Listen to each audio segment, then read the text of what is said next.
And the burrs will get clogged up. The diamond burrs will get clogged up with melted plastic after a while.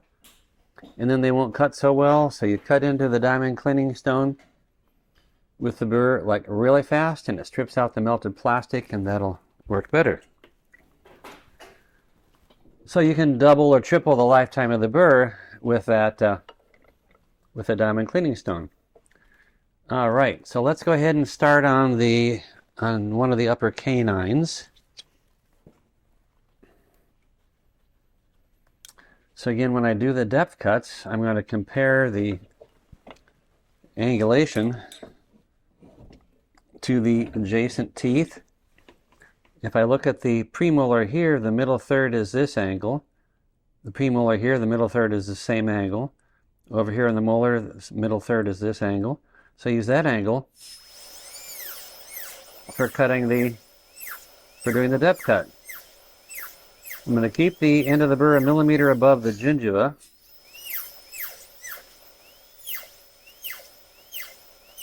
And I'm going to use this taper right here.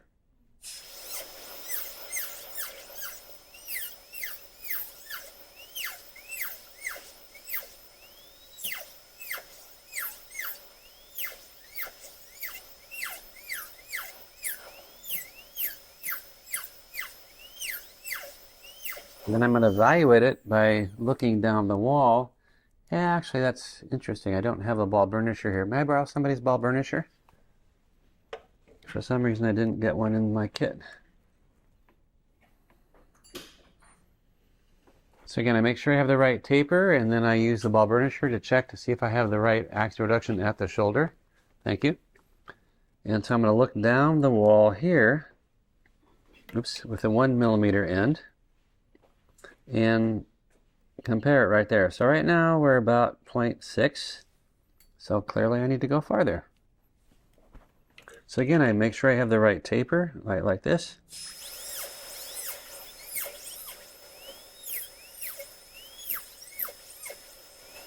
Double check the taper, triple check the taper, quadruple check the taper, whatever you need to do, and reduce until you know there's a millimeter shoulder at the bottom. Okay, now we're going to turn this way and do another depth cut near the adjacent tooth over here in the mesial buccal embrasure. Lean the burr toward the axis, and then reduce axially a millimeter above the gingiva until we get a 1 millimeter shoulder at the bottom. Again, we lean it axially, we push it axially, keep it a little bit above the gingiva. And we keep reducing until with the ball burnisher we can measure that we have a 1 millimeter shoulder at the bottom. There we go. Let's do the same thing over here on the distal side. Put the burr close to the adjacent tooth, lean it axially, push it axially. Again, keep it above the gingiva. A lot of times people get subgingival right now, and then when they go to angle the shoulder, they're going to have to get really subgingival. That you don't want. And again, make sure that you're leaning the burr toward the axis here and toward the axis over here.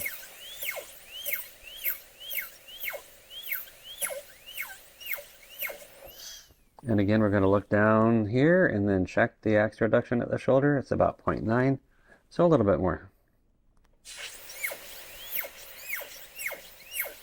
Okay, now we're ready to connect these 3 depth cuts together. So I can feel the taper on the facial, so I know I have the right taper there. Then I can start cutting in between.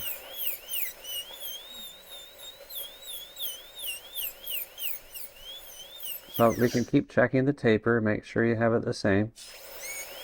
Eventually we'll compare it to the adjacent teeth. We're going to keep the shoulder above the gingiva by about 1 millimeter all the way around here. When we get around the corner, I'm going to make sure I'm leaning the burr axially the same way I did with the depth cut. Now let's look down here and see the shoulder is pretty weak in the middle there, so we need to do more. So there's the taper. Reduce at that taper until we get the shoulder that we want. Keep the shoulder about 1 millimeter above the gingiva, and of course it's horizontal at this point. And then check. So now we're getting more axial reduction around through here. Still need a little bit more. So we'll compare it to the ball burnisher in a minute. Now we're going to do the same thing here. Here's the taper.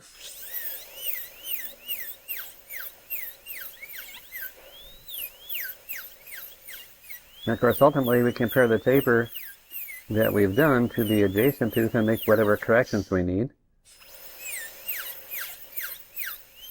But we always come back to that facial taper that we do with the depth cut, and that'll guide us when we go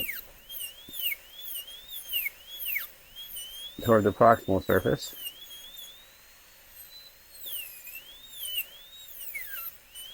Okay, so let's see how we are now. Again, the shoulder is pretty small as we come around that corner. Again, here's the taper.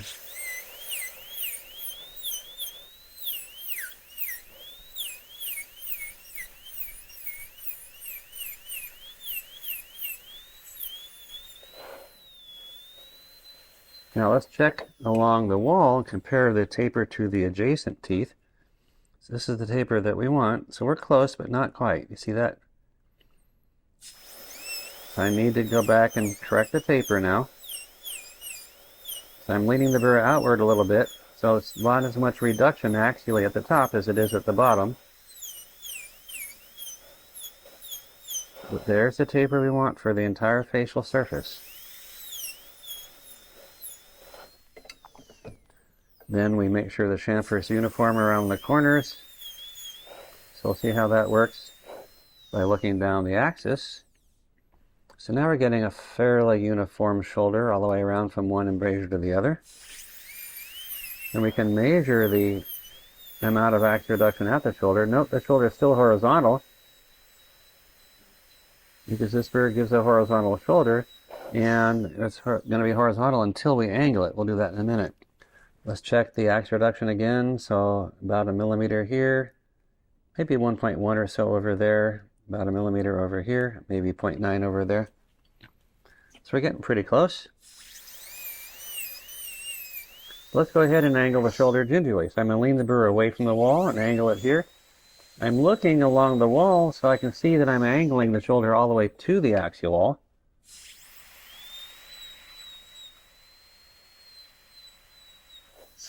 I'm going to look along the wall over here and angle the shoulder into the embrasure here, all the way to the axial wall. Notice I'm not going subgingival because I made sure my shoulder was 1 millimeter above the gingiva.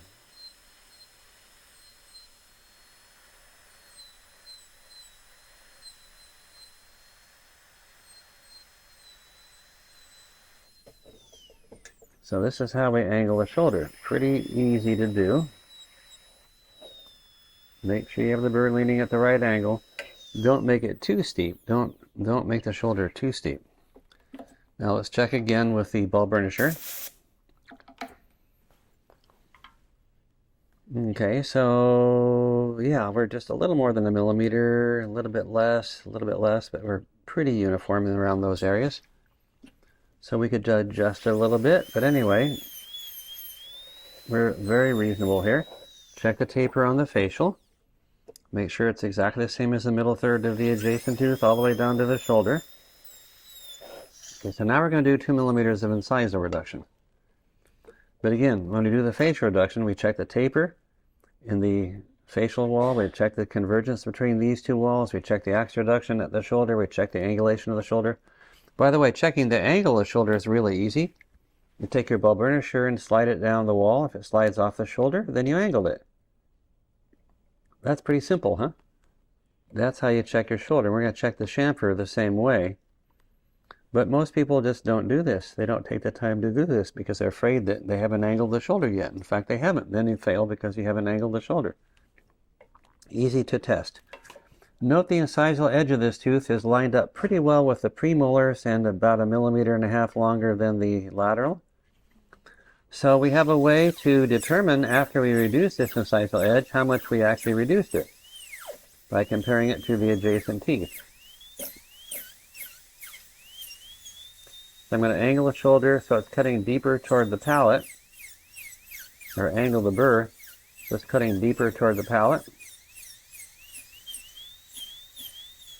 which is the way the opposing tooth would grind it. We're not going to angle it out this way. And then we're going to check the clearance, and right now it's getting close to 2 millimeters. Just comparing it to the adjacent teeth. When we do the lingual fossa reduction, we'll check clearance. I'm sorry, I meant to say reduction here. When we check clearance, we're going to check it compared to the opposing tooth, but no reason to do that yet because we haven't done the lingual fossa reduction yet. Okay, I'm also going to take this angle matching the incisal third of the adjacent tooth. If there's something to cut at that angle, then we're going to make a secondary plane, exactly matching the angle of the adjacent tooth at the level of the occlusal third or incisal third. Then we'll put a little bevel over that facial cusp bridge. Now we're ready to do the axial reduction.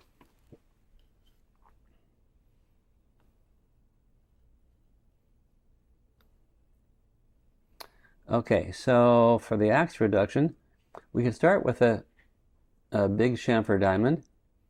So the typical chamfer diamond is the 878K014. This has a little bit of melted plastic toward the tip, so I can cut into this diamond cleaning stone that fast and clean it out. Now I can proceed to do the lingual axial reduction. Now, I could choose to look this way a little bit and do some of it, so I have a sense of whether I'm leaning the burr facially. I can see the end of the burr at the margin, but really the mirror makes it much easier to do the entire lingual, in fact, all the way around into these embrasures. So again, I'm looking along the wall. So a lot of people choose to look at the wall with predictable consequences. So if you look at the lingual wall like this, instead of along the lingual wall like this, you're going to over taper, and that's going to be a big problem. So I see the end of the burr at the margin, and I reduce until the end of the burr actually gets to the margin. I can look along the wall in each of these positions just by changing the mirror position a little bit. And I can come through this way as well. Again, I'm looking along the wall in the mirror. Perfectly easy. Again, I have the patient turned to the left, and I'm looking in the mirror, and I'm working back toward myself. So it's very predictable what's happening, just like driving the car, the mirror and driving the car. You didn't have to get used to that. You don't have to get used to this either.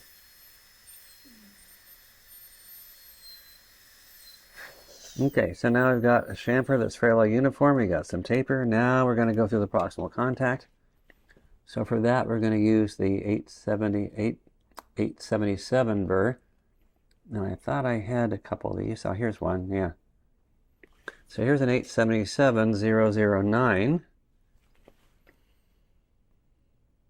And we might clean it a little bit, but just really briefly. That's it. Not much at all. Okay, now I'm going to come through the proximal contact. Now the nice thing is the shoulder is waiting for the chamfer. The shoulder is encouraging the chamfer to come through. The shoulder is saying, hey, come on, you can do it. You can make it. So let's do it. Now, we're going to keep the margin near the gingiva all the time. We're not going to start up here and work our way down. Just keep the margin near the gingiva all the way through. No need to let the margin rise up away from the gingiva, because if you do, you'll hit the adjacent tooth. So we keep the margin as far gingivally as we need to, so that we can get through without hitting the adjacent tooth. But the end of the burr is always at the margin. Where we are gingivally is determined by how close we are to the adjacent tooth. But I could go even farther gingivally, but I really don't need to right yet here. So you see there's very little tooth structure between the burr and the adjacent tooth, but there's enough, so it's safe.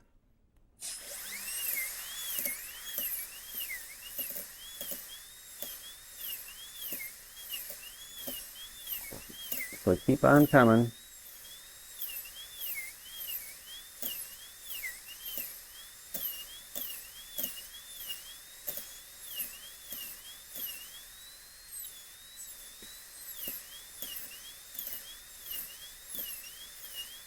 So I'm almost all the way through now. See, just a little bit left.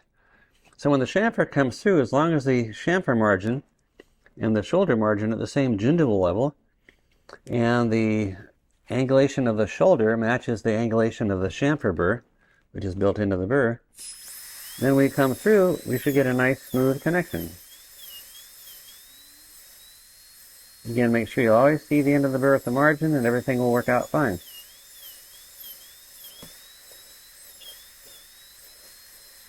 So now I can smooth out this connection right here. I have the end of the burr at the margin of the chamfer and bring the end of the burr onto the margin of the shoulder. And now we get a very nice connection between the chamfer and the shoulder. We still have a wing there, which I'll remove in a minute.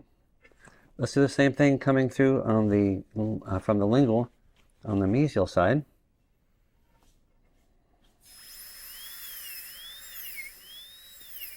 And again, go gingerly as far as you need to. It all depends on the size of the gingival embrasure, how far you have to go. I'm about 1/2 millimeter away from the gingula. I might have to get closer. So we'll see. But again, I'm looking along the wall, so I see exactly what I'm doing. I can see where the end of the burr is axially. I can see where the margin is gingivally. I can see how close I am to the adjacent tooth. I can see the taper. So nothing I need to see that I can't see. That's the thing you need to be able to achieve. Again, notice I'm just going through one time. I don't have to use another burr to quote-unquote break the contact or remove any excess in here. And the only thing that a different burr will, a smaller burr will do is remove some of the tooth structure so this burr doesn't have to work as hard. But we still end up cutting through exactly the same way as I am right now to make the final chamfer and the connection to the shoulder. So it's just a waste of time to use another burr first. It doesn't make it any easier as long as we keep the margin near the gingula the whole time. Again, now the chamfer, the end of the burr is at the chamfer margin and it comes onto the shoulder margin. Now we have wings on both sides, so I'm going to remove those wings by lifting the burr incisively a little bit and just grinding off that wing. Lift the burr incisively a little bit, grind off the wing over here.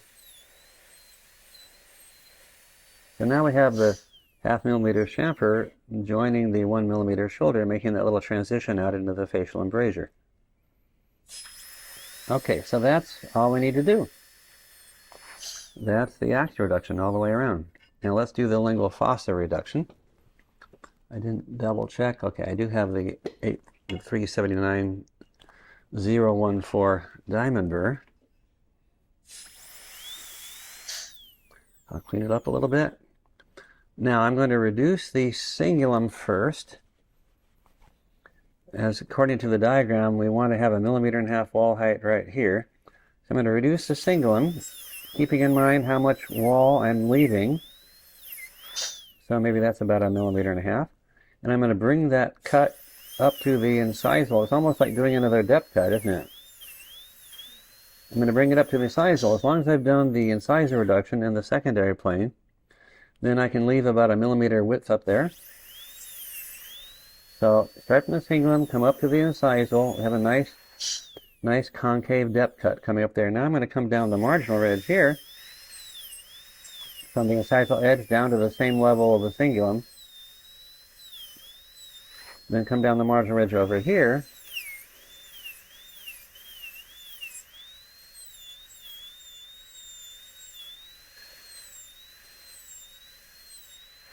All the way down to the cingulum, and again we're maintaining about 1 millimeter width at the incisal edge there. Now I'm going to reduce this excess in here and this excess in here. I'm going to reduce it until I get a concavity extending from the middle of the lingual surface to the marginal ridge. So that's creating, it's basically converting this groove I cut originally into a ridge by making a concavity on both sides. Just back and forth between the marginal ridge and the lingual ridge. Same thing over here.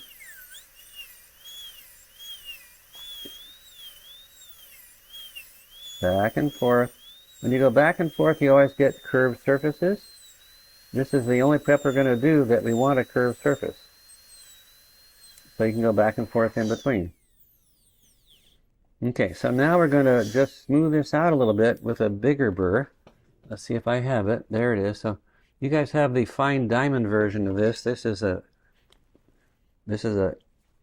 an H379. You have a 379 fine diamond. This is a carbide that's the same size and shape. We're just going to polish a little bit on the lingual surface right there. Just get rid of some of the scratches. This is going to create a mild concavity. We already have it, but just smooth it out a little bit. Again, we're making sure we get the right height here, the right width up here. And of course, we check the clearance. Well, there's plenty of clearance. But over on the marginal ridge right here is where it's closest. So that's why we always make sure we reduce the marginal ridges down to the cingulum on both sides.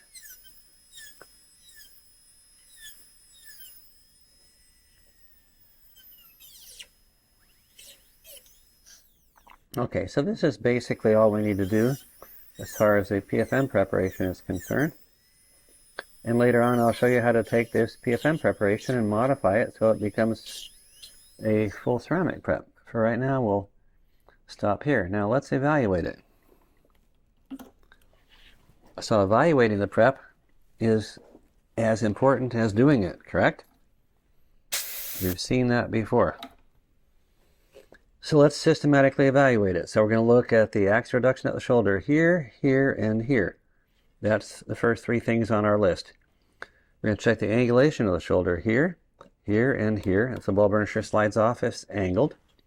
And we're going to look along the facial wall and make sure you have the taper matching the middle third of the adjacent tooth. That's pretty good. Secondary plane matching up here.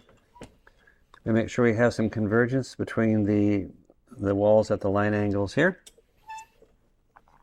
Okay, check the incisal reduction. Make sure it's 2 millimeters compared to the adjacent teeth, and we're pretty close. We could do a little bit more, but that's pretty close. And then we're going to check the clearance on the lingual, and we have at least 1 millimeter. We have plenty over there. We're going to check the height of the wall at the cingulum here. Make sure it's about 1.5 millimeters. Check the width of the incisal edge about right here. Check the reduction on this marginal ridge compared to the adjacent tooth, since it also has a marginal ridge like that. It's reduced there. We can sort of compare reduction here to there, and if it's concave on both areas and it looks fairly similar, then it's probably okay. Now we're going to check the chamfer and make sure we don't have any ski jumps. So if the ball burnisher slides off the chamfer, there's no ski jump. If it stops at the chamfer margin, it's a ski jump. So again, that's just a simple way to be fairly honest with yourself. Now we're going to check jaw, where I'm going to look down the mesial wall and make sure I see the distal wall at the same time. I'm going to look down the facial wall and make sure I see the lingual wall at the same time. I'm going to look down the wall at the mesial facial and make sure I see the distal lingual at the same time. And the same thing over here, look down the distal facial and make sure I see the mesial lingual at the same time. Okay, with all that checking out, then we've basically checked everything we need to make sure this prep is going to be successful. Okay.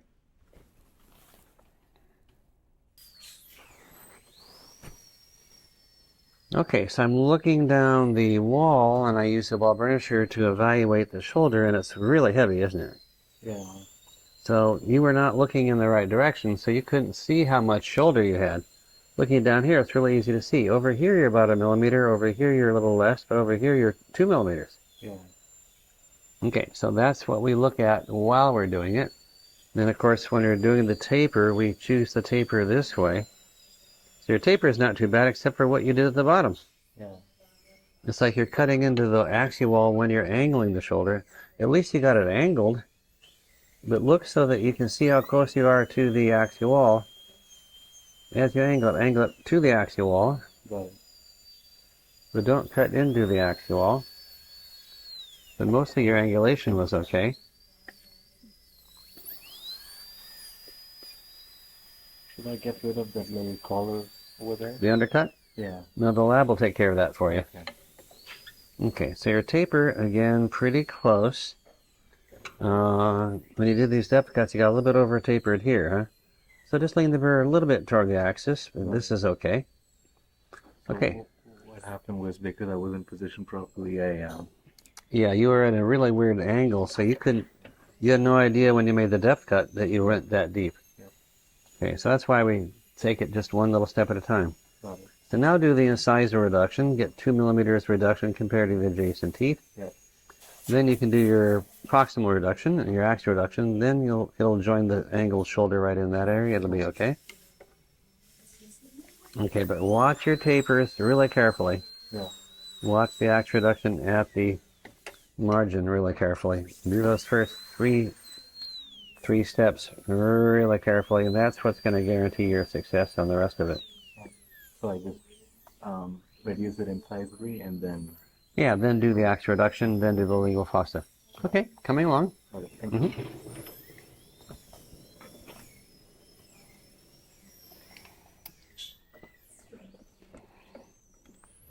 Okay, so we're going to look down the facial wall and see how much axial reduction you have at the shoulder. Now, you didn't do a depth cut over here.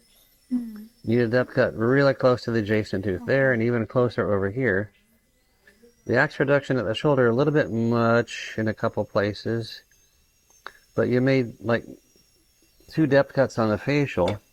You make one on the direct facial, and then the other one's in the embrasure. Then everything starts to fit together. So, for example, on the mesial side, we would have made a depth cut about here. Lean the burr toward the axis, reduce axially, until when you look down, you have a millimeter shoulder at the bottom. So there it is. And then as long as you have the correct taper here, which you don't quite, there's the taper you want. So use that taper all the way down to the shoulder. There's the taper. Keep checking it over and over and over. Then you're going to come around the corner into the mesial.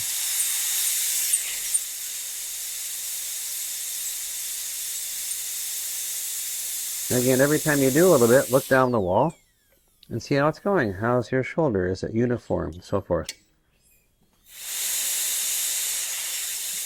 And then you can angle the shoulder gingerly like this, all the way to the axial wall. So now on the mesial side, it's looking a lot more reasonable here now, okay? Okay, when you do your incisor reduction, don't have the burr horizontal, have it angled so it's deeper toward the palate. But to finish the facial reduction, do another depth cut over here, make you nice uniform shoulders, make sure you angle the shoulders, make sure you have, again, the uniform shoulder from embrasure to embrasure, but get closer to the embrasures. Okay, then you can keep going on that. All right, coming along.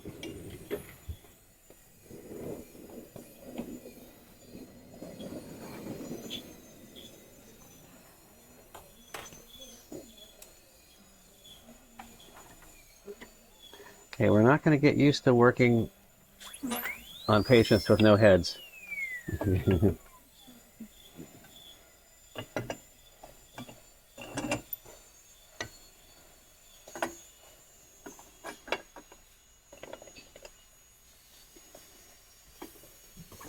Okay, so let's take a look. So here's the 1 millimeter ball burnisher. So you're coming along all right. What happened to the depth cut? Oh, I see. It's leaning lingually a lot here, but you made a depth cut there. I normally wouldn't have leaned it lingually quite so much. And there's no reason to have a wedge in here at all. So I would have wanted to have the... And you're also leaning the burr away from the axis here. See that angle that you had for this depth cut? Yep. That's not leaning axially, is it? That's why it was kind of hard to see at first. So we're going to lean the burr toward the axis, not away from it, but toward it. And reduce until we get a shoulder a millimeter above the gingiva. So up here, but not, see, you're subgingival with a wall that's undercut. Okay. You do a little better over here. So normally we're making the depth cuts as close as we can to the adjacent tooth. Make sure you get some taper. You're going to take the taper from the middle third here. So I think you're close on that distal side. So make sure you get a nice uniform shoulder. You need to have more axial reduction around this area. So make it uniform all the way around that corner. So the correct taper, the correct axial reduction at the shoulder. And then once you have that the way you like it, then you can angle the shoulder gingerly. But stay a little bit more away from the gingiva before you angle it. Okay. And it's going to work out better. But over here, the taper was totally off. That was really going to mess that area up. Okay, so now connect from here around into there. You're going to have a little trouble dealing with the shoulder right in this area, like I said, because you're subgingival. So let the margin rise up here. And then when you angle the shoulder, maybe you can blend in this whole area right here, but you'll have to dip subgingival a little bit Okay. in order to make that work. Okay, and so then you can go ahead and proceed to do the incisal and the axial. Okay. All right? Okay.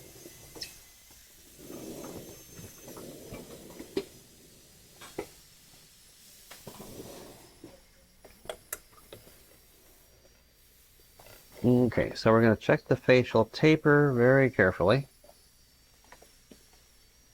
So here's the taper matching the middle third, so you didn't quite get that. See that? Mm-hmm. So come around the other side of me, then you can see exactly what I'm showing you. So here's the middle third, so you didn't quite get that. You leaned out a little bit at the bottom.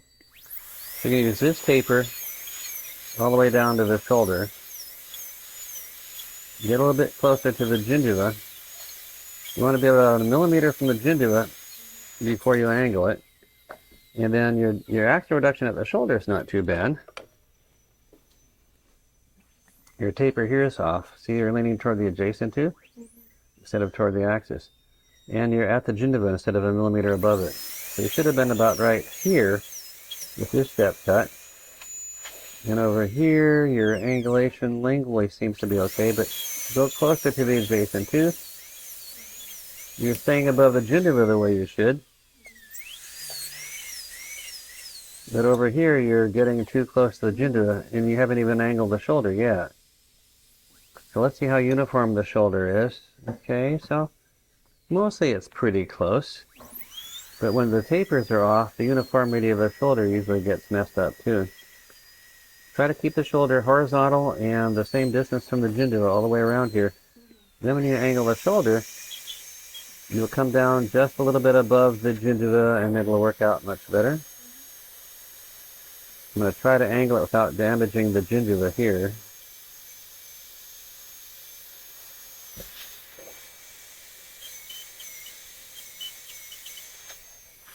And again, how do we test the shoulder to make sure we angled it correctly? You check through the ball burnisher, running the ball. Yeah, so see if the ball burnisher slides off, and it slides off pretty well. Okay, so at this point, we're off to a pretty good start. We got the taper right. Do the incisor reduction, do the secondary plane. Then you can do the axial reduction around the lingual and proximal. Yep. Oh, yep. Okay.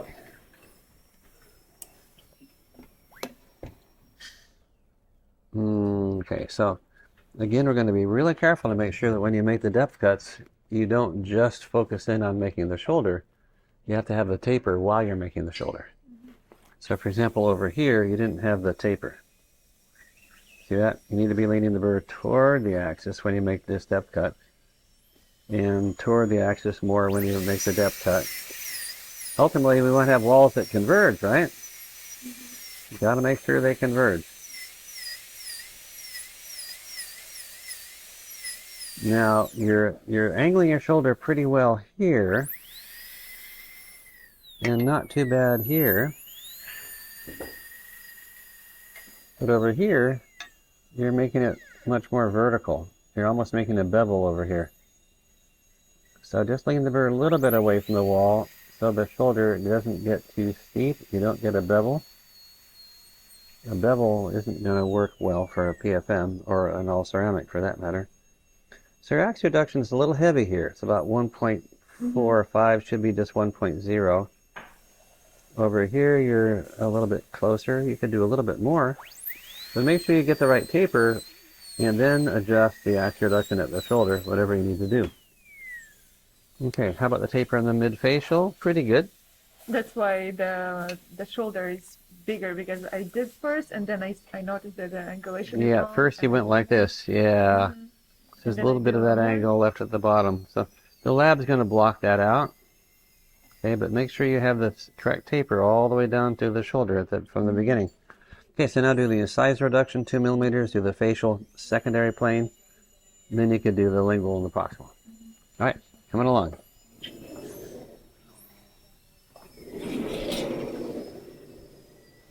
Okay.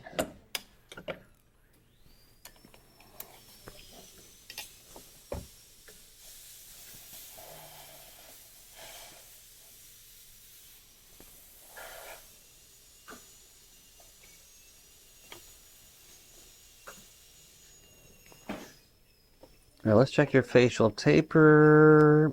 Pretty good. The axe reduction at the shoulder, not too bad, but it's getting a little weak in these embrasures. I didn't get it like, no. We want to get a full millimeter axe reduction at the shoulder into the embrasures. I want to see how it looks like. How can we do that? Okay, that's what I'm going to do right now. So I'm going to turn this way, and when you make a depth cut, make sure you lean the burr toward the axis, and make sure that you get a full millimeter at the shoulder. Like the base, right? Whatever the base, it should be. Yeah, a full millimeter axe reduction at the shoulder. So a millimeter right there. 1 mm, right? Yeah, let's measure it now. I'll use the ball burnisher to show you how to measure it. So we're looking down the wall and put the ball burnisher right there. So that's a millimeter. That's a little bit more. This is still a little bit less, but it's close. This is definitely less here. So make sure you join the depth cut. Your depth cut was subgingival though. You need to make sure we keep the depth cuts a millimeter above the gingiva. So I should not put the burr down, right? A little bit up. Well, we don't use the words down and up. Okay. There's gingival and incisal. Yeah, a millimeter above incisal to the gingival level. Okay. So once you have the tapers correct and the axe reduction correct at the shoulders, then you can go ahead and angle the shoulder using the end of the burr like this. Angle the shoulder. Okay, like this. But you've got to get it angled all the way to the margin. And clean all that gingival cleaning, right? You're doing it on gingival. Not gingival, but like. So we're angling it so that the ball burnisher will slide off and the chamfer can join it smoothly because they have the same angulation. So what kind of angulation you're using to do that? You can see what I'm doing, so you can describe it in your terms. But I want to make sure, oops, you get that? Yeah. I want to make sure that the ball burnisher slides off the margin. So if the ball burnisher slides off, then we've got an angled shoulder. That means it's like slipping, right, from that. Exactly. Yeah. So as long as we angle the shoulder and the ball burnisher slides off, then it's fine. If we left it horizontal, the ball burnisher would stop, It won't do that, yeah. and that would not be good. And again, we're going to try to keep the taper under control, but try to keep the shoulder above the gingiva when you're making the depth cuts. Now, what are you doing over here? Just cutting, like, But sure. what happened to the chamfer? This is metal on the lingual. You only need a little chamfer. You need just a 0.5 millimeter axe reduction at the margin, right? And your axe reduction is 1.5 millimeters. Okay, so it's like less than this, half the Well, the just the burnish. size of the burr. Okay. So look this way so you know where the end of the burr is. There's the end of the burr at the margin. That gives you, automatically, a 0.5 millimeter chamfer. Because the tip is 0.5, right? Yes. This burr automatically gives you a 0.5 So I was chamfer. thinking it's the same on the facial and the lingual. It's different, right? On the facial, Look at the diagram, look at my example. yeah, Okay, they will show you exactly what they are. Now let's look this way and come around into the embrasure. But again, when we're using a chamfer burr, we always reduce until the end of the burr gets to the surface of the tooth. Then we have the perfect chamfer. So just point. But not way in here. That's why I drew those diagrams the way that I did, so you can see that we've got to reduce until the end of the burr gets to the surface. And then don't keep going, because you don't need that much metal, and you're going to end That's up... cutting on behind, like, that's Yeah. cutting on. Then use the 877 diamond, and with the 877 diamond, go through the proximal until it joins the facial shoulder. So this burr is, the burr you're using is the 837, right? No. Yeah. So we use the 837 first, that's the shoulder diamond. So let's take a look on the screen. So the shoulder diameter is the 837. What I'm using now is the 878K014. So I showed you on the diagram that it makes a 1/2 millimeter chamfer. And then the 877 is what you had in the handpiece when I came around. And again, it's a chamfer burr. Keep the end of the burr at the margin. Okay, this is for the proximal. 877 is for proximal. Exactly. Now you can use it. Now go through the proximal, and you should be able to join the angled shoulder pretty well. Okay? So Okay, what's that? Say again? chamfer is 877, right? Chamfer. Well, there's two chamfer burrs, both of which give you a 1/2 millimeter chamfer. And those are the two that I pointed out and drew on the board. Okay, so you're the only one that decided to do number 11. Isn't that interesting? I didn't specify either one. So yeah, you can do either one you want. For some reason, everybody likes to do number 6. Okay, so number 11. So we're going to look down the wall, evaluate the axe reduction at the shoulder. And right now, it's about 1.5 here. So you went deeper than you needed to, and then over here it's about 1.0, here it's about 1.0. But also you're leading your burr away from the axis in some of these areas. The main taper in the mid-facial seems to be pretty good. When you came around into these corners, you're starting to lean the burr away from the wall. When you made the depth cut here, I think you had the burr leaning more away from the axis. I'm trying to save the adjacency. You're trying to what? Save the adjacency. Then don't lean the burr into it. Lean the burr away from it. Where, sorry? If you want to protect the adjacent tooth, lean the burr away from the adjacent tooth. You're leaning it toward the adjacent tooth, so it's going to risk it even more.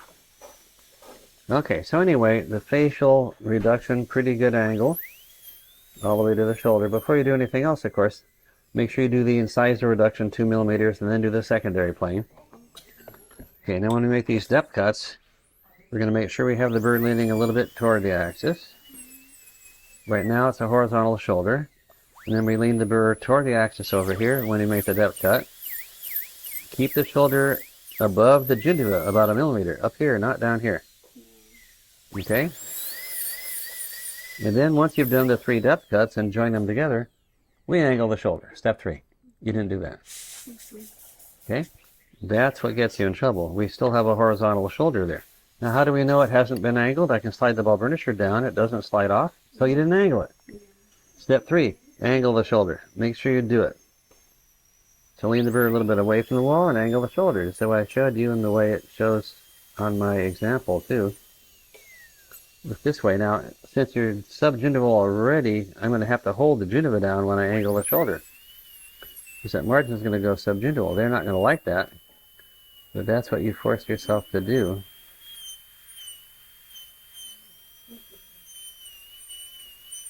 So we lean the burr a little bit away from the wall and use the end of the burr to angle the shoulder gingerly all the way to the axial wall. We don't want to make it too steep, but we have to have some angulation. Bring that angle all the way to the wall. Then check with the ball burnisher and see if the ball burnisher slides off. If it does, then you did angle the shoulder. Okay, now when you do the proximal reduction, you don't want to have the walls too tall, right? So reduce the incisal 2 millimeters so that everything's shorter, and then you have room to use the burr you want through the proximal. You got a ski jump in the proximal. See it? Pretty easy to see, isn't it? Now again, we can check for ski jumps by taking the ball burnisher. If it stops at the chamfer margin, it's not a chamfer, it's a ski jump. Okay, very heavy chamfer over here, right? So how do we control the size of the chamfer? We look along the wall so we can see how big it is while we're doing it. That makes sense, doesn't it? Is it big? Well, that's what I just said, and we can measure it. The axe reduction at the chamfer is almost 1 millimeter here. We want it just 0.5.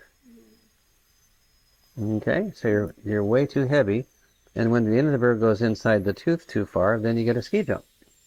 Now we can fix this ski jump, we have to, but when you're doing the lingual reduction, just look this way, so you know where the end of the burr is. So I can see exactly where the end of the burr is. But this is what you have to see. Now you're too close to the gingiva, but You're going too deep axially. You don't need to be doing that. Okay, so on the upper left, we're going to turn this way. And by the way, you still have a funny angle at that line angle. As I connect together and join together the depth cuts, make sure I have a nice taper all the way around that whole line angle. Okay, but when we come around into the distal, I'm going to look this way, so I see the end of the burr at the margin. So I know I'm making a true chamfer. Then I bring it through the contact with the end of the burr at the margin. So birds would be tossing the end of the margin when we're making the chamfer. See what I'm doing right here? This is the way it should be. Okay, so however you want to describe that is up to you. But what I usually say is the end of the burr should be at the margin.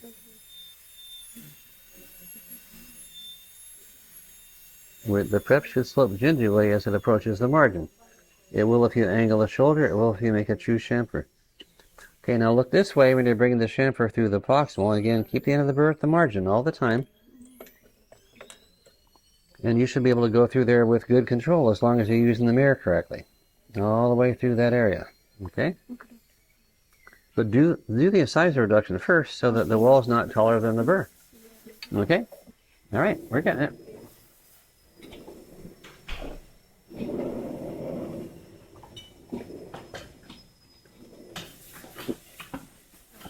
Okay. You have a headless patient. Let's see what we can do about that.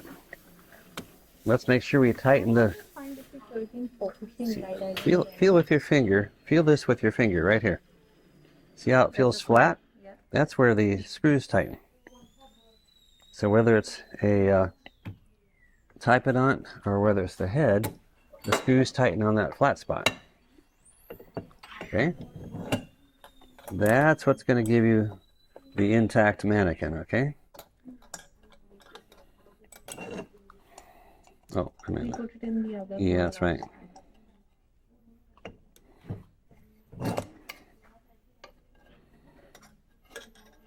Yeah, make sure it's tight on the flat area. That's what's going to work. If I'm working this side, so I don't know what's happening. I'm facing problem with the light focusing. If I focus, I always feel it's coming in between my... With the light focusing? Yes. See this light focus. If I focus it, I don't know why. Well, when you're using this light, just keep it over your head and you'll be fine. It'll get rid of, it won't have as many shadows that way. Let's go back and evaluate each aspect of it here.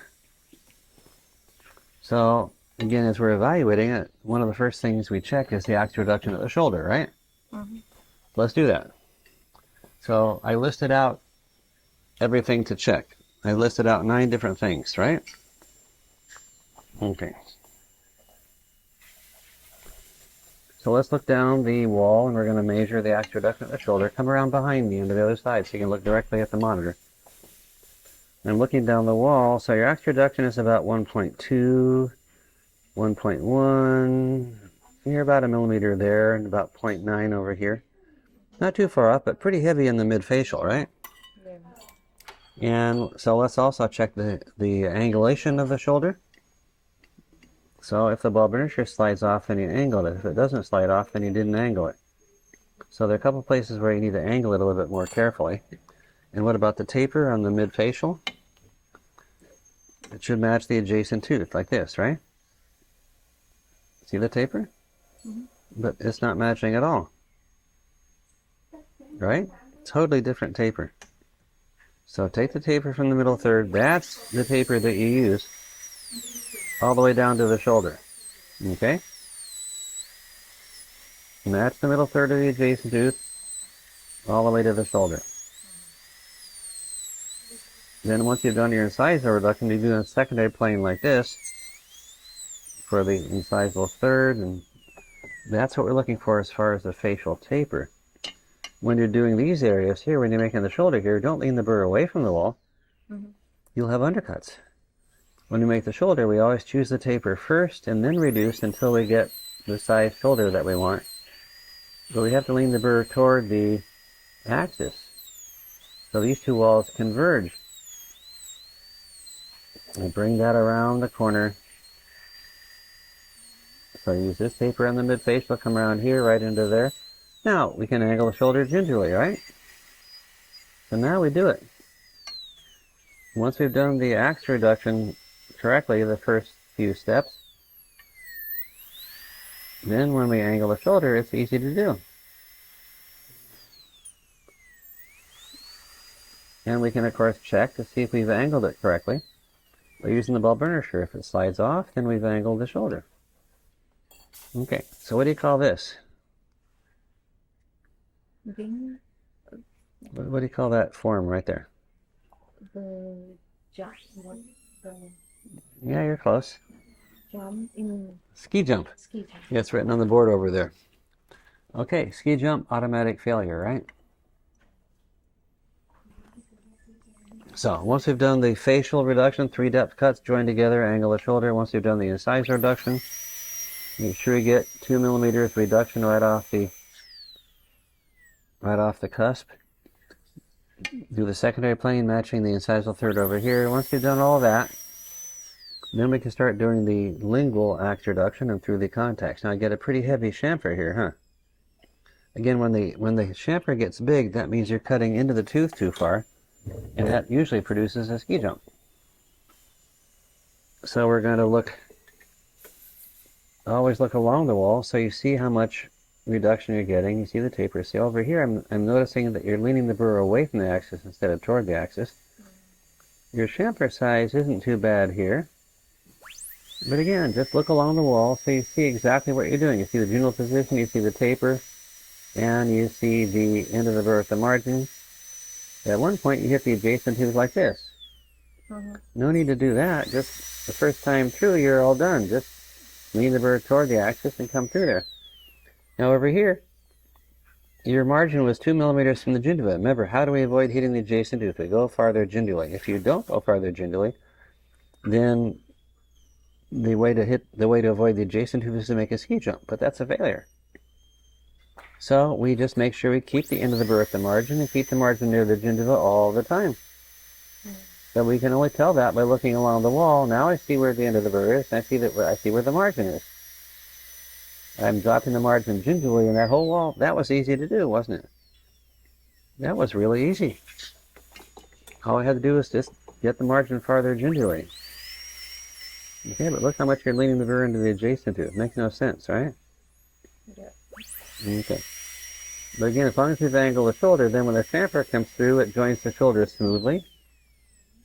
And right now, we're looking pretty good. Now the incisor reduction, or clearance, you don't have enough right there on the mesial marginal ridge.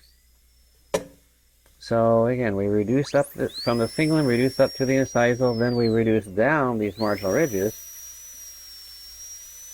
But especially reducing the marginal ridges is important to get the clearance. We need to reduce even more right there. Get a full millimeter of clearance on that mesial marginal ridge. So use a football burr and reduce it a little bit more. And this one's actually going to come out all right. But we had a few changes to make. Okay, after you finish this one, go ahead and start on the central. Okay? We got too many chairs. Oh, that's your chair. Okay. I'm going to move forward so you can put that chair back.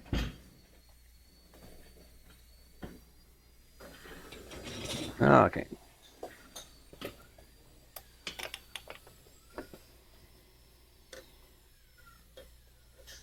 Okay, so let's check the size reduction. Looks like that's more than 2 millimeters of reduction. Right? So we just want 2 millimeters. It looks pretty short.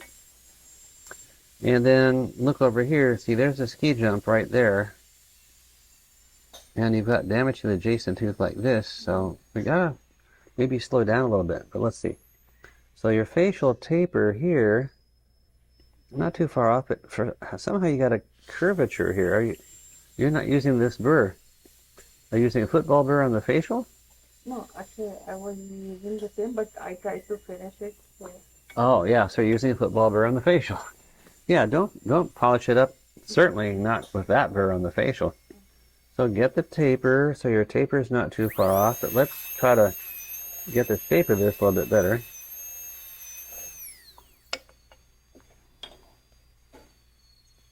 And of course, when we come around to the embrasures, we make sure we have the taper here and over here. And how'd you do as far as the axe reduction at the shoulder? You look down here and use the ball burnisher to measure it. So your depth cuts look like they're really deep, huh? So you want to come around to the right and you can see exactly what's there. As long as you can see it well, then you can always turn it. Okay. So let's look down the facial wall. Your axe reduction at the shoulder here is what? About 1.6. So here's a nice millimeter. That's about 1.1, but this is about 1.6. And look at the chamfer. It's super big. It's the same as over here. So you're doing an all ceramic prep. You're not doing a PFM. Okay? And don't forget, when you do your 3 depth cuts and join them together and you have the right tapers and everything, then you angle the shoulder this way. So you didn't do that. So you don't have an angled shoulder. So that would be a major error, just like a ski jump. So lean the burr away from the wall and angle that shoulder gingerly. Normally you'd angle it all the way through the axial wall, but your axial wall is way too deep in the mid-facial. Okay, but now when we do the incisor reduction, you should have stopped, about up here. Actually, I used wrong parameter from this curve. What did you do? Oh, you compared it to the lateral? Well, that doesn't work very well. So now we know that. That's important. And again, where was the original tooth compared to the lateral? It was taller. So if you do it like this, then that's not going to be appropriate. Now, when we do the axe reduction on the lingual and the proximal, all we have to do is look along the wall so we can see the taper that we're doing and see where the end of the burr is. If I look along the wall this way, I'm sorry? It must be outside the tooth is okay. Say it one more time. Burr position must be outside the tooth is okay. Outside the tooth? Means, sorry, not on the hip shoulder. I still don't understand what you mean, but you can see where you put the burr. You put the burr here, and you tapered it a lot. Now that's because you're looking this way. If you're looking at the wall, you're going to over taper and make a heavy chamfer. If you're looking along the wall, you're in total control. Again, don't forget there's 3 things you have to see. You better make sure you see them. Now I'm looking along the wall over here. There's a little bit of an undercut there. Try to change the taper, but we're going to make sure we keep the end of the burr right there at the margin. And then on this side over here, again, we look along the wall and make sure you keep the end of the burr right there at the margin.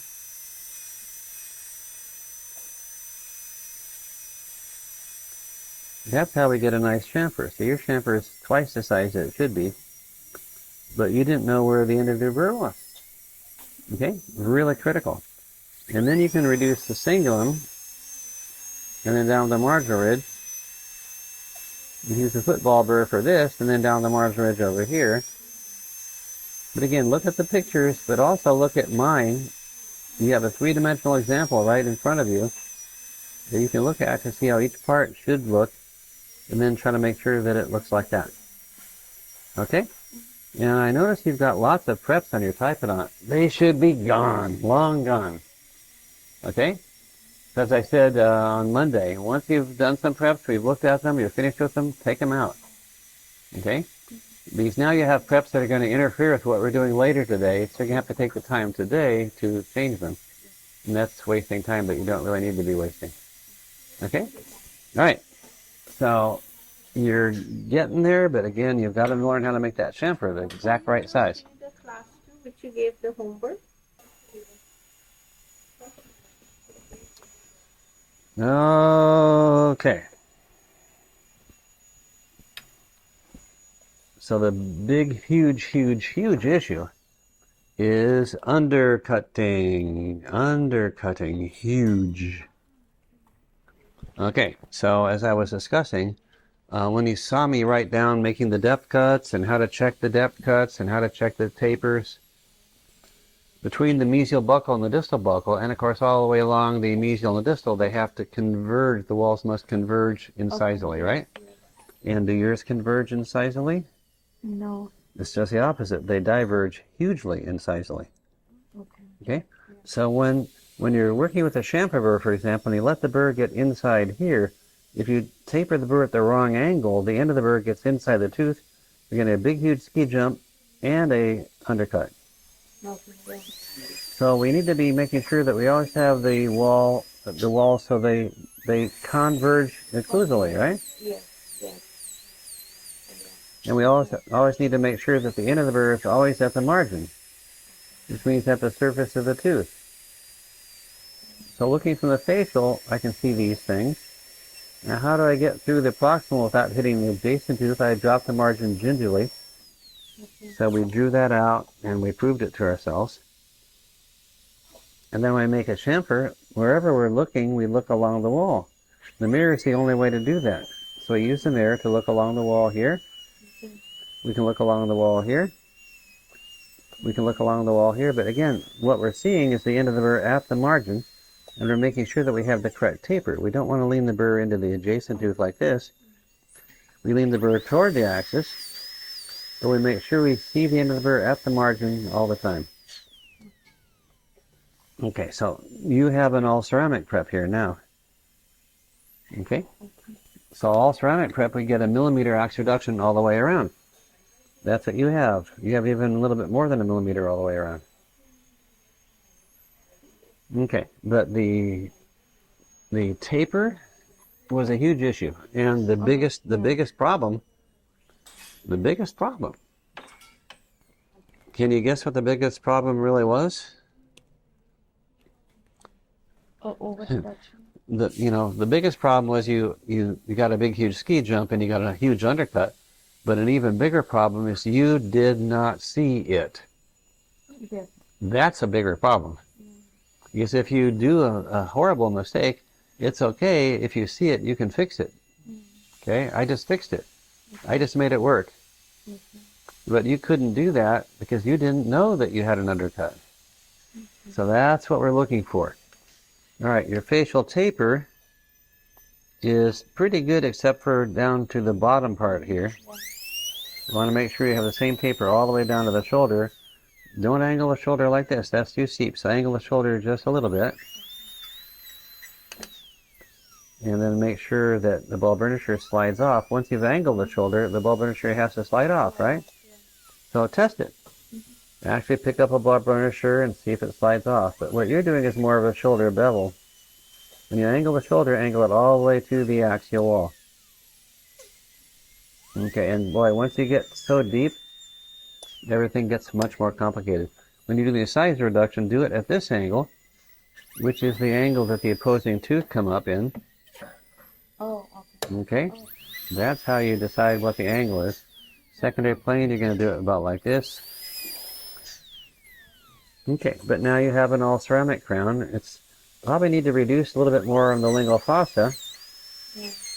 Again, your edge here is pretty wide, so come up the lingual fossa, come down the marginal ridge, down the marginal ridge, back and forth, back and forth. Okay. Then start on your central. Okay? Okay. All right. I'll be right with you. Oh, thank you. You seem to be eager over here. I have a question about the position, how to sit, because my hands are shaking. Your hands are shaking. Well, don't drink so much espresso. My hands. The person, the doctor who stayed with us yesterday, he showed like the position of the handies, like how to handle it. But I can't hold it like that when I work inside. So my hand is goes like this all the time. Okay, well, just don't get so excited. I mean, this is fun. It's really exciting, but, don't let your enthusiasm get too much. So all right. It's all enthusiasm. Yeah, it's just too much enthusiasm. Now, there's a lot of taper right here. Okay? And that taper is caused because you're looking this way when you're doing that part of the prep. Yeah. So, am I looking along the wall or am I looking at the wall? Look at the monitor so you can see. Yeah, so I'm looking at the wall, so of course it's going to be over tapered. So I look along the wall this way. And I have a nice finger rest right there near the tooth. So I hold the handpiece close to the end, and I make sure I have the finger rest near the prep. And as long as I'm looking in the right direction and cutting away from my eye or toward my eye, I have a lot more stability. So it's the direction you're looking that's probably more important even for getting you the stability. Because I can see exactly what I want. So that's how I can see the taper and the axe reduction and so forth. So proceed like that all the way through. Okay? But sit in the position I am, turn the patient a little bit to the left, look from the lingual, and we can just walk that burr right through. So from on this side when we work, or straight or to the left, right? Okay, for here I turned it to the left a little bit. And then I look from the lingual so I can see along those walls mesial and distally. That's what I was just showing you. So continue doing what I was just doing, just keep going farther. Okay? Well, that was right there. Again, with the patient tipped a little bit to the left, put the mirror so that you can see what I was seeing. Then you'll be okay. Be back with you pretty soon. Here. All right.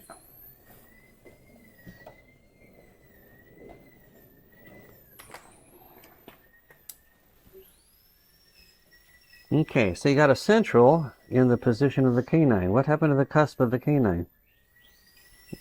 You still got a central there, right? Okay. Why don't we make it look kind of like a canine? So reduce incisively down here, reduce incisively down here. Okay, make it look like a canine. See, you're probably under-reduced at these marginal ridges here. Okay. Okay, so the axe reduction at the shoulder, we talked about it being too heavy. Now on the lingual, you're way too heavy also. Okay. You're not making a chamfer. Okay, did you angle the shoulder gingivally? We might have to actually push the gingiva down. You have the ball burnisher? Okay. You're so close to the gingiva with an axial reduction. Okay. I mean, with the shoulder, it's not quite angled yet. So we might need to angle it. Hold the gingiva down when you angle it. Okay. You gotta angle it. The gingiva, you gotta angle it so the ball burnisher slides off. Okay, see over here, it's not gonna slide off. So over here, we can probably angle it and don't have to hold the gingiva out of the way. You gotta make sure that the shoulder slopes gingivally all the way to the margin. Now in the midfacial, you do all right. But a lot of people in these embrasures, they don't angle it. And we talked about the consequences of that a little bit earlier. Okay, so your incisor reductions probably over-reduced a bit. Your tapers, mesial distally, well, they're kind of rough, but they're not too far off.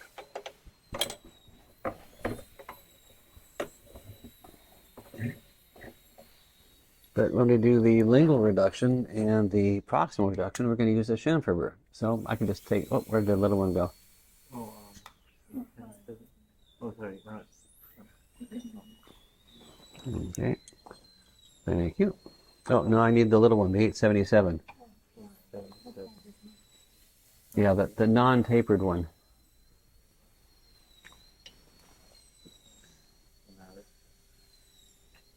It's not in the burr block, that's the point.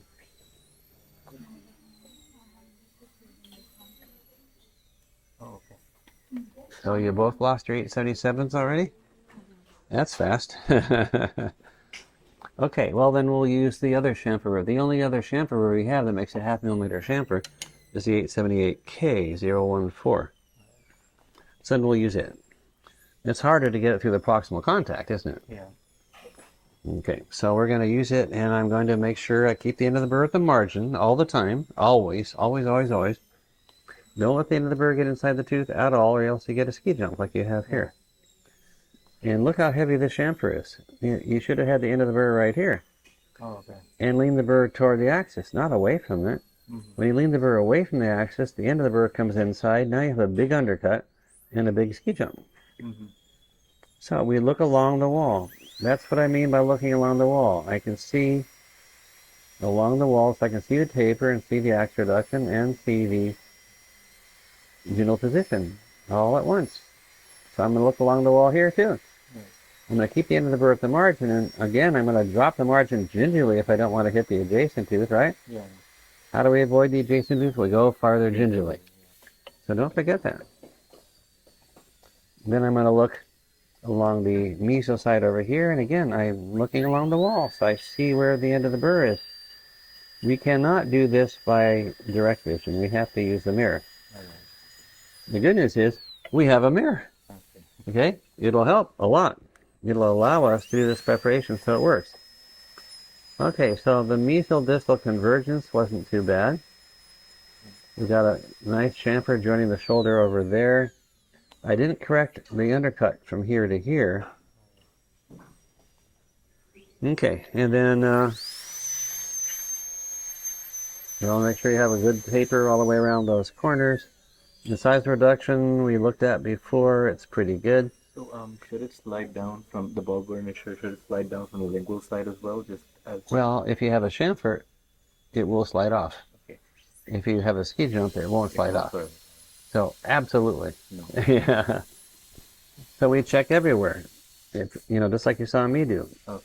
Even a heavy chamfer, it'll slide off if you've actually angled the shoulder, angled it gingerly. And then don't forget, do the lingual, the cingulum reduction. Reduce down these marginal ridges. Reduce down the marginal ridge over here. Then back and forth in between here. Use a football for this, then back and forth in between here. Yep. And then check your clearance as well as your reduction. Okay, but the axe reduction at the shoulder on the facial, the angulation of the shoulder, the undercuts where you're making a chamfer and making ski jumps, those are things we have to watch out for. Yeah. Okay? All right.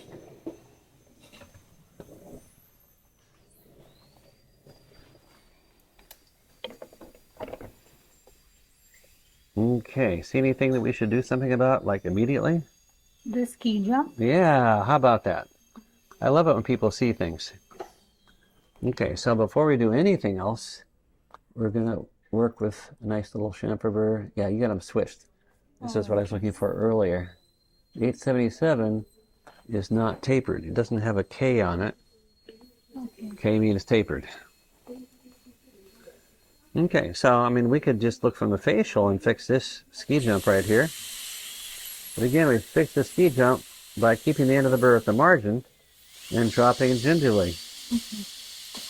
And then get a little more taper right through here. So now the ski jumps are gone. Cool, huh?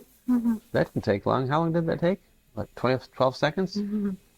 Okay, but that's the difference between passing and failing a lot of times. Okay. The shoulder is very irregular, isn't it? Some parts of it are not angled gingerly. If I take the ball burnisher and put it right here, it doesn't slide off. It slides off here, but not here. Slides off here, not here, not here, not here. Okay. So we would normally take the shoulder diamond and lean it a little bit away from the tooth and make sure that it's angled gingerly all the way to the margin. But when the chamfer comes through, the chamfer joins the shoulder. We could angle the shoulder with a chamfer burr. Okay.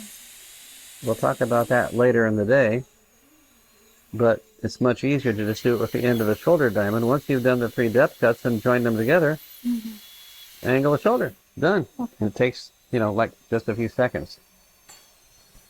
Okay, so you're having a little trouble with the taper right here. So we look along the wall this way, so you make sure you're not leaning the burr away from the axis. There's the axis, lean the burr toward it.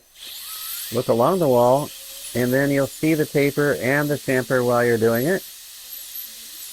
That's how we get control over the axe reduction, is to look along the wall. See the end of the burr at the margin, see the taper axially. Now I need to do a lot more reduction on the cingulum, right? To get the wall here about 1.5 millimeters tall, so reduce the cingulum a lot more. Then reduce down the marginal ridges on the mesial and the distal. Your incisor reduction is...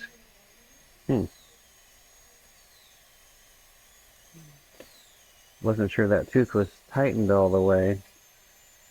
It seems like your incisor reduction is probably okay. But again, get the lingual fossa reduction and get the clearance. Okay. But now we got the ski jumps cleared up, and we got the shoulder angled better, but those are things we have to take care of before we move on to other steps. Right. Okay? All right.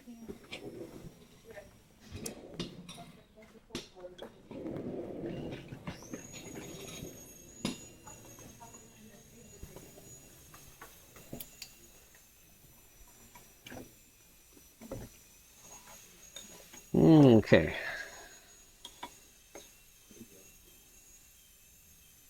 Okay, and by the way, you have lots of teeth that are prepped and damaged. Get rid of them all. All right? We need to be working in those areas, so only leave in the teeth that I might be checking for homework. Okay. All right. So anyway, I'm looking down the wall, and I can't see the bottom of this wall here. There's a big undercut right there. Okay. So you're making the shoulder without the burr at the right angle. So you're making a shoulder here, but you're leaning the burr this way. You want to always have the burr leaning toward the axis. So we have to get rid of all that up here because that's a huge undercut, isn't it? Yeah. And your shoulder is not angled gingerly. The ball burnisher doesn't slide off the shoulder. So we need to go back and work on that shoulder a little bit more. So the facial taper, let's see. The facial taper, not too bad. There's the taper we want. So you're pretty close on that. There's a little notch at the bottom we'd like to get rid of. So use this taper all the way down to the shoulder. And then use this, make a secondary plane up here. Okay, but when you come around into the embrasures, lean the burr this way, and that's fine. And then angle the shoulder like this. But you're cutting into the wall when you're angling the shoulder.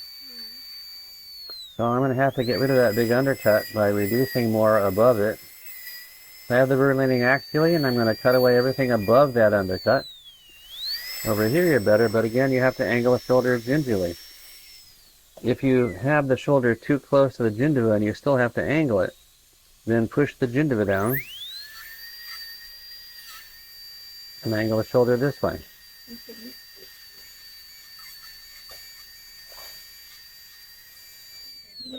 But always look along the wall whenever you're angling the shoulder so you know you're not cutting into the axial. And don't make the shoulder too steep. But now we check it and the shoulder's angled gingerly, we're fine. We got rid of that undercut, we have reasonable convergence between the adjacent walls or opposing walls. Incisively, I'd probably reduce a little bit more, but you have a pretty good start on that. Maybe another millimeter or so. Then make sure you do the secondary plane like this, incisal third. Okay, so now you're ready to do the chamfer and the axial reduction. Okay? Doctor, how do I see the undercut like here, just like you saw, like? Yeah, I saw it, and you saw it right there, didn't you? Yeah. You saw it right there. It's right in front of you, wasn't it? So I angle the mirror like this and see, like. Well, if you're looking down two walls and you can't see both at the same time, then they're undercut, Oh, okay. right? But I was looking from the side, and I knew you had this wall leaning way out like this at the bottom. It was super undercut like this. And so it just jumped out at me. It was really, really obvious. Okay, but we check carefully for undercuts at the end, but when it's that obvious, we got to do something about it pretty fast. So you just saw me fix it. Now, again, when you're doing the chamfer, make sure you're looking along the wall. And make sure you always see that the end of the burr is right at the surface of the tooth. So proceed like this. There's a nice little chamfer. That's all you need to do. And use your 877, the non-tapered chamfer burr right here, and use that when you go through the proximal contact, the way you saw me do. Okay. All right? Okay. Keep working on it. Yep.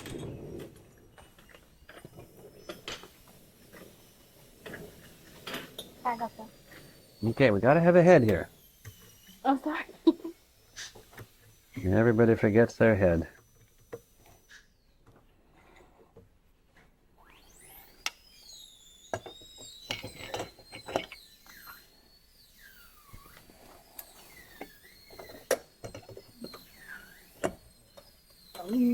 I'm having a hard time like looking parallel to the wall, Which wall? lingual wall, because I'm trying to give shape. Okay, well, that's what the mirror is going to help you with. Okay.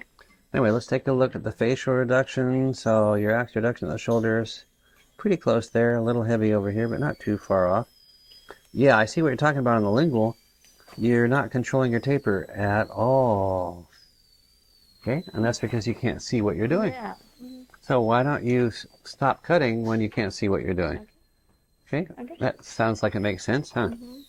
So I'm going to look along the wall here. So when I'm coming to the mesiolingual, this is how I'm looking along the wall. So I can see the taper. Now, if you're looking at the wall like this, you're going to over taper. If you're looking along the wall like that, you're in control.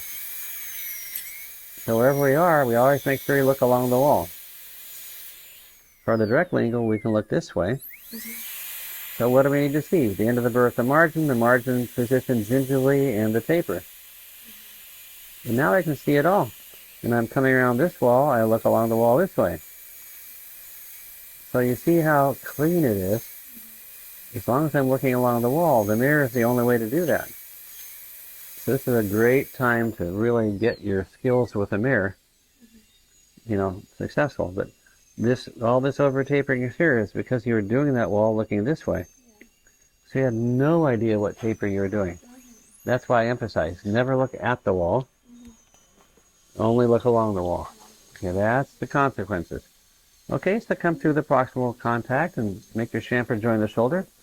See how it works out.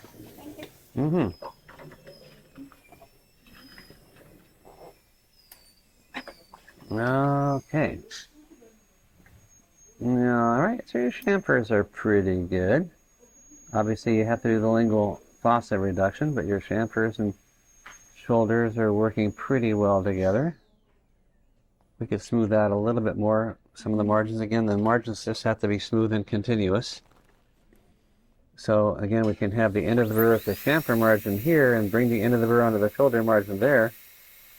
And it'll be smooth and continuous. A nice smooth flow from one margin to the other. So nice, smooth, continuous margins is what we have to have. Okay, so do the lingual fossa. And then start on the central. Okay.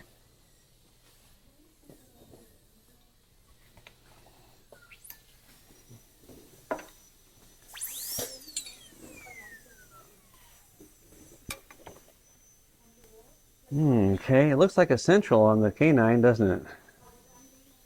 See the way it looks like a central? Okay, let's make an incisal edge that gives us a little bit of a cusp. Okay. And the incisal reduction. Right. Yeah, I didn't realize that. Yeah. Make it more canine. Yep. Okay, so we're coming along. Still having a little trouble with your axial reduction. So it's always a matter of looking in the right direction. Axial reduction on the lingual. On the lingual, like lingual edges, like yeah, we'll look at it. 0.5, right? It should be 0.5. Yeah, the end of the burr should be at the surface of the tooth. Then we're always good. So you got a little bit heavy in here, huh? And so you're a little bit far from the gingiva here, so your taper is okay. But make sure you see the end of the burr at the margin all the way along there. Make sure you... 877, right? Yeah, make sure you look along the wall here. Make sure you look along the wall here. Okay. So I can see the taper, I can see the gingival position, and I can see the end of the burr at the margin. As long as I'm looking in this direction. If I look along the wall, I'm totally in control. So you got way over tapered through here, and you lost your cingulum, mostly because you weren't looking quite the right direction. But mostly you're pretty close now. Yeah, make sure the chamfer joins the shoulder smoothly here. As long as you have the shoulder angled, then the chamfer will join it smoothly. And then you'll be great. Okay. How can I fix that one, like what I did gingival? Over here? Yeah. Yeah, you can't. I cannot. Nope. It's a feeling error. Well, is it going to compromise the lifetime of the restoration? Probably not. Okay. The lab might not even have to fill it in. It should be round, right? It's like there was an undercut or whatever. I just cut more. Well, it should be something a little bit more like this. So as long as you have the taper continuous from the end of the burr at the margin always, you never have to deal with it. Okay. Should be straight. Okay, and by the way, get rid of all these other preps. Okay. There's no reason for them to be in there anymore because we have other preps to do, and these are going to get in the way. So that's I said yesterday. Get rid of them Okay. before yesterday. Okay. Okay, certainly before today. Thank you so much. Yeah. Okay, so anyway, over here, do you have enough clearance? Not quite enough. You're getting close though. How much clearance? Like 1 millimeter at least. So reduce more up here toward the incisal edge. You're going to come up this way, and then down the marginal ridge here, down the marginal ridge here. like facially or And lingually? then you're going to go back and forth like this, back and forth like this. Lingually? Well, this is the lingual fossa. Okay, lingually. Okay. Now, you've already over-reduced this area, so I'm just showing you incisally what you could do to get a little more clearance. But if you had gotten the right taper here and then not reduced so much when you did the cingulum reduction, it would have worked out better. Anyway, Yeah. right now you have a working prep. Okay. So let's start and see what you can do on the central. Okay, can I make a shape for can? Oh, it looks like canine. Yeah. Okay. Yeah, we already did that. It looks like a canine.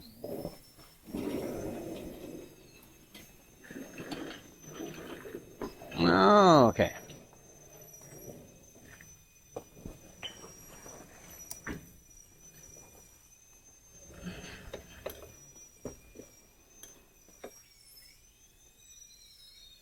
All right. So, yeah, your champers are coming along a little heavy in places, a little irregular in places. There's one ski jump.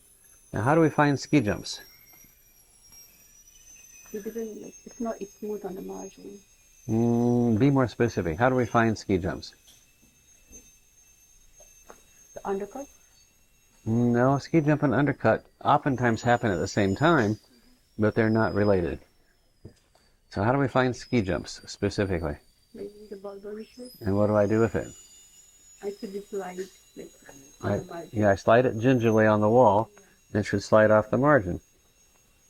So if it stops here and doesn't slide off, then it's a ski jump. And there it is. Okay. Right? Yeah. Now over here, you also have a little ski jump. Okay, so how do we take care of ski jumps? We go back to the 877 birth, our best friend. And I look along the wall. Now when we're doing the chamfer from the lingual to begin with, we're going to look this direction. So you're the only one that chose to do the upper left. But notice how I'm looking at this wall. I'm looking over the head of the handpiece along the wall in the mirrors. So look at the monitor. You can see what I'm seeing. But I'm leaning inward and looking over the head of the handpiece into the mirror. I do the same thing over on this side. But on this side, in order to get rid of the ski jump, I'm going to have to drop gingerly a little bit, huh? I'm going to have to actually go subgingival in order to get rid of the ski jump. To get rid of the ski jump, we always have to go gingerly farther. And if we have to go subgingival, well, then we do. Because they don't want you to go subgingival, but they'll fail you if you leave a ski jump, so you don't have any choice. All right, so mostly your chamfers are close, but again, keep the end of the burr at the margin here, and you won't be quite that deep. So just end of the burr is at the margin all the time, and you always get just the right size and shape for the chamfer. So look along the wall so you can see the taper, see the end of the burr at the margin, see the gingival position. All that you can see as long as you're using the mirror wisely, okay? I feel like whenever I'm trying to do this, I feel like I'll break the margin. I'm not sure what breaking the margin means. As long as the end of the burr stays at the margin's going to be perfect. It'll be gorgeous. It'll be beautiful. So you have to see if it's at the margin. That means you have to be looking in the right direction. All right, start on the central. So what is the cingulum? It's okay. Actually, the lingual fossa looks kind of convex, doesn't it? Good question. And not quite enough clearance, but if you made the lingual fossa concave with the football burr the way I showed you, then you get more clearance on the lingual, then you'll be okay. And so incisal reduction is okay? Did you check it?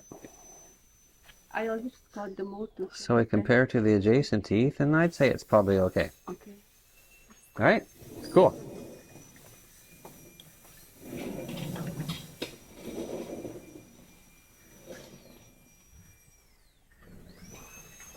Okay. I'm not able to make the chamfer. It's always becoming wide. By the way, what you're doing on the central right now is going to be a disaster really fast. Really? Yeah. So how do we avoid hitting the adjacent tooth? When moving, Now, I told you how to answer this question earlier. I said, how do we avoid hitting the adjacent tooth? What did I say? We proved it. We drew a picture that proves how to avoid hitting the adjacent tooth. by tilting the. No. We proved it geometrically on that picture. By geometry, I proved what you have to do to avoid hitting the adjacent tooth. Remember the picture over there? We go farther gingivally, right? Look what you're doing on the central. You're way up here. What are you doing way up here? That's never going to work. Mm-hmm. You're going to kill the adjacent tooth. No matter what burr you're using, I don't care, but you're going to kill the adjacent tooth. You're making it way harder than it needs to be.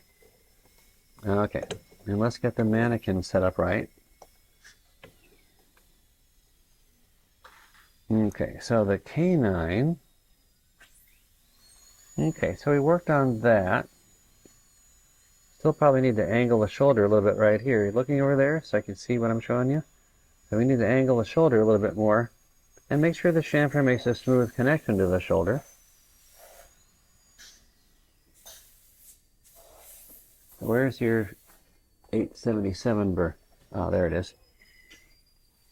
So we really want to make sure we get a smooth connection between the chamfer and the shoulder. So we can bring the end of the burr at the chamfer margin and bring it onto the shoulder margin. Blend them together that way, and that's great. You don't want to have any discontinuity at the margin. It should be smooth and continuous. Okay, so otherwise that one came out all right. We got a little funny margin right here, huh? So look along the wall and you can see what you're doing everywhere. You can see the end of the burr at the margin. Now, on the central, whatever you did as far as the facial reduction, I don't know yet, but when you're doing the proximal, look what's happening. You're leaning the burr into the adjacent tooth. Here you're leaning the burr into the adjacent. Instead of leaning the burr axial, you're leaning it into the adjacent tooth. You're damaging the adjacent tooth, and then you're trying to work way up here. You're trying to work a mile away from the gingiva. The whole point is to keep the margin near the gingiva all the time. From the very beginning, just keep the margin near the gingiva. Keep the end of the burr leaning toward the axis. Keep the margin near the gingiva. Keep the end of the burr always at the margin. Okay? Now, make sure you have enough incisor reduction. I think we should do a little bit more. Get a full 2 millimeters of incisor reduction, and the walls are going to be shorter, and this burr will be tall enough. Okay? But look, I'm coming through here. This is easy now. I was keeping the burr, whenever I do it the chamfer, I always find it hard to keep it parallel to the tooth. I know. That's why you have these undercuts. Again, look through there, and you can see how I'm doing it. I can see the taper. I can see the difference between this and this. That's right. I can see the difference. The direction you're looking, you can't see the difference. So change the direction of view so that you can control everything you need to. And never even think about coming through at this level, Yeah. right? It just guarantees that you're going to kill the adjacent tooth. Now look how easy this is. I only had to go through one time. It's done. That's it. I'm trying it so many times. Well, yeah, because you're doing it wrong every time. You're keeping it too far from the gingiva. You're using burrs that you don't need to be using. Just take this burr, into the burr at the margin, margin to the gingiva, just walk it on through, you're done. That's it. But I have to keep all the way parallel, right? To the Well, of course, you have to lean the burr toward the axis. We always lean the burr toward the axis, right? Which is what I did over here. So you saw me do exactly what we need to do through that whole distal side there. And then when it comes out onto the facial, just make sure the chamfer joins the shoulder smoothly. Then we got it. That's all you have to do. Yeah. Now, your axe reduction at the shoulder is not going to work. The axe reduction at the shoulder here is about 0.7 here, 0.7 there, 0.6 there, 0.5. So you need a little bit more axe reduction. When you make those depth cuts, make them a little stronger. Okay. Your taper on the facial, compared to the adjacent tooth, this is the taper you want. So see what you're doing? You're leaning the burr. Look at the monitor. You have to see what I see. That's what I'm showing you. Okay, so here's the taper middle third, and see you're leaning the burr out, especially at the bottom part. Keep this taper all the way down to the shoulder.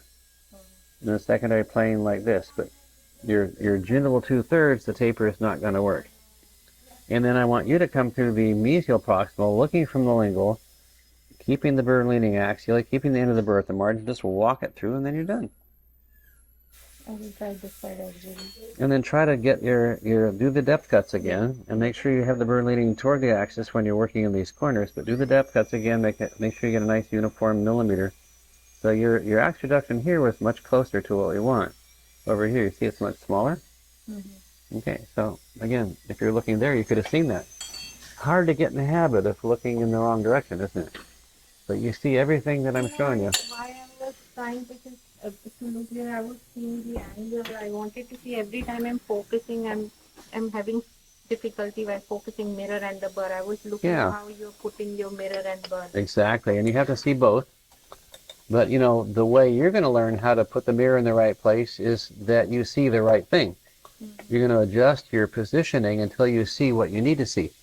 So the important thing is what I'm showing you over there is how I see what I need to see. Okay, so you have to, whatever you do here, you have to see that. Okay, so you experiment around, get the different positions, put the mirror in a different position. When you see that, then you got it. Okay, now you can get an idea how to position because you watch me, but don't try to memorize what I do.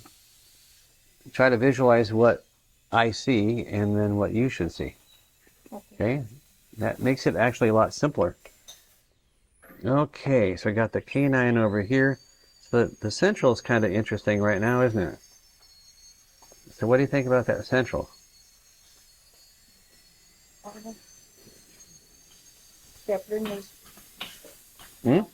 I didn't do it any kind of step up. It was just a step. So mesial distally, what's the relationship between the mesial and distal walls? These are stepping outside. They're undercut.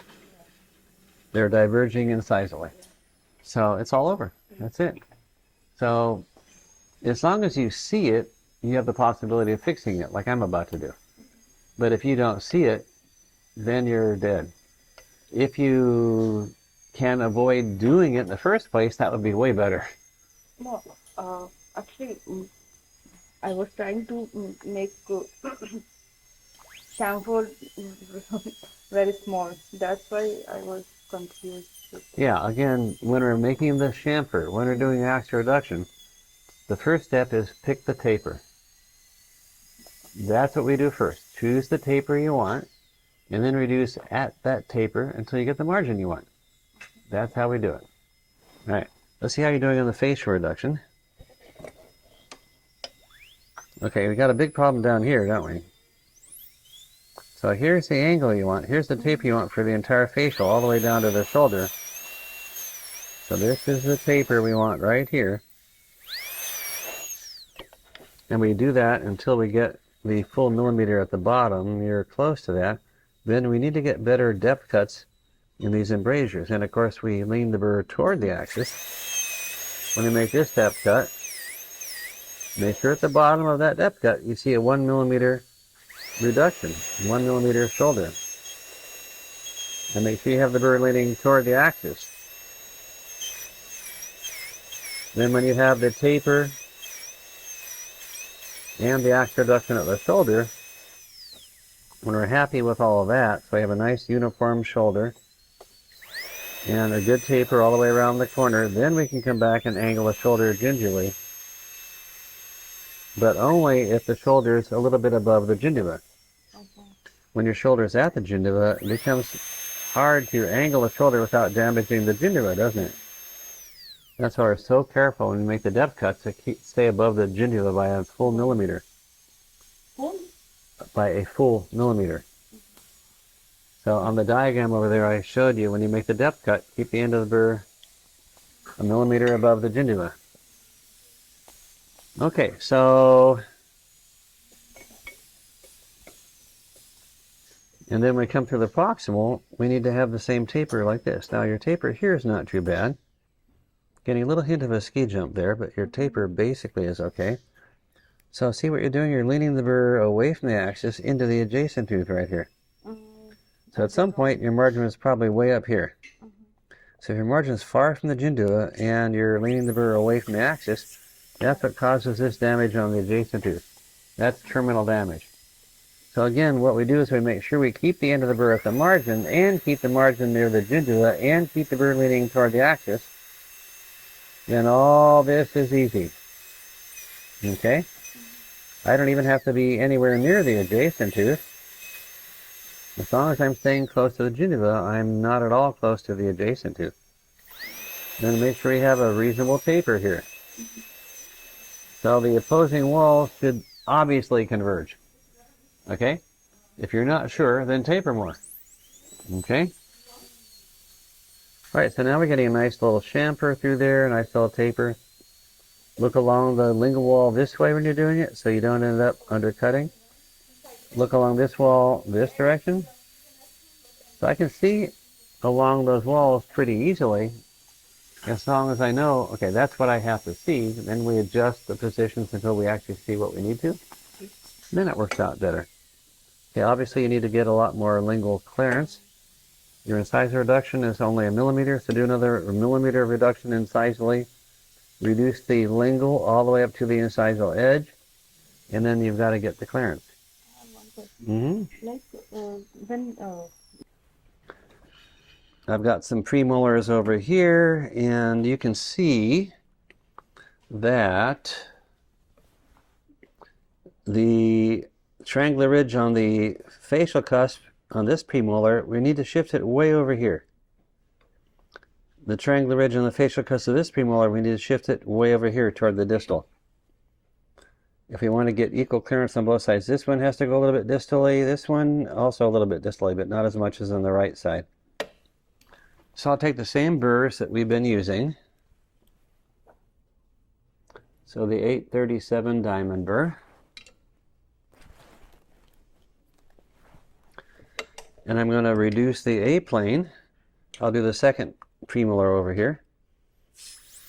And I'm going to reduce down this direction. And I'm going to get as close as I can to the adjacent tooth. I'm going to reduce the marginal ridge right down next to the adjacent tooth, a nice long flat plane right there. I'm reducing the cusp. I'm reducing a long flat plane. I have the end of the burr in the central groove. I'm also reducing the central groove. Long flat plane over there. Then I'm going to do a short flat plane over here, all the way to the marginal ridge on the distal side. Now let's see how it's fitting the opposing tooth. It has to go even more to the distal, doesn't it?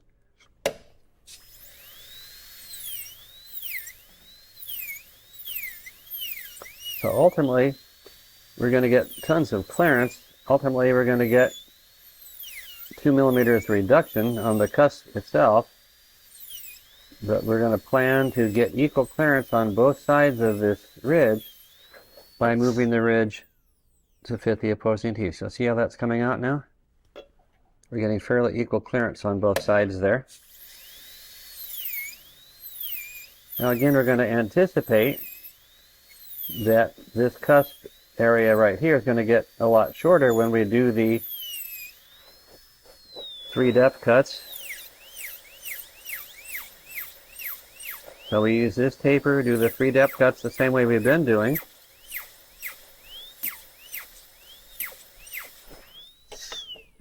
I could just do a couple here to compare.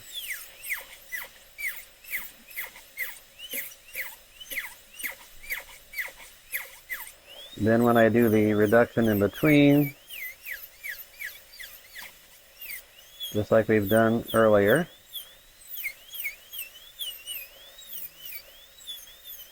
so again, we do it until we get a uniform shoulder at the bottom. Ultimately, of course, we're going to angle the shoulder gingerly the same way we always do. So everybody is forgetting to angle the shoulder. Do the 3 depth cuts, join them together, angle the shoulder. double check the taper on the on the facial, making sure it matches here. Do the secondary plane up here.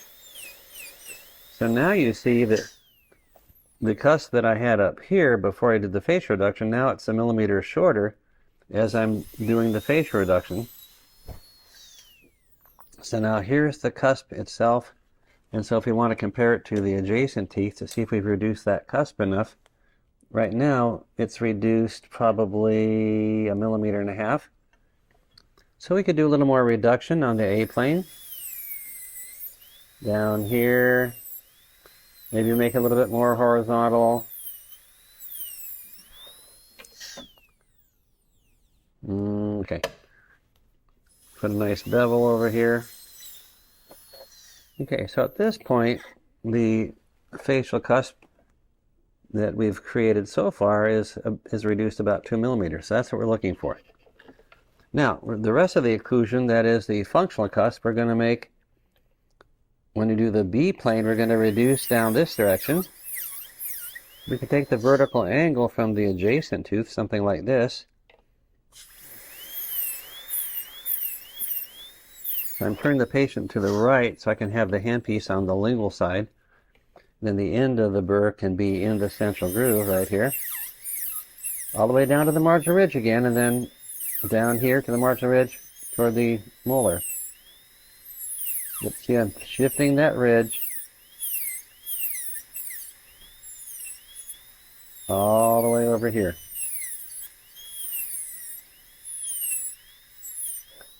Okay, now we should be able to look through there and see how much clearance we're getting on the B plane. Certainly need a lot more right in this area right here. Again, if I shift things more to the distal,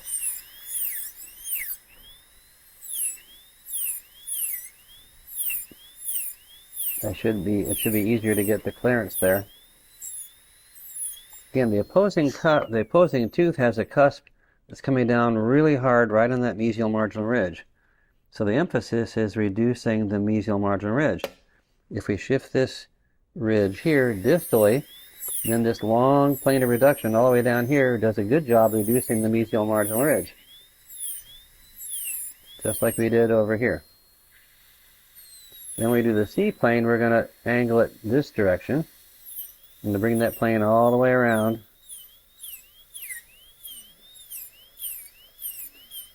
Into the embrasures. About a 45-degree angle that comes around into these embrasures. So there's the functional cusp reduction. And again, we can look through here and get an idea how much clearance we're getting. So it's coming along pretty well. Almost enough. I'd probably do a little bit more up in this area.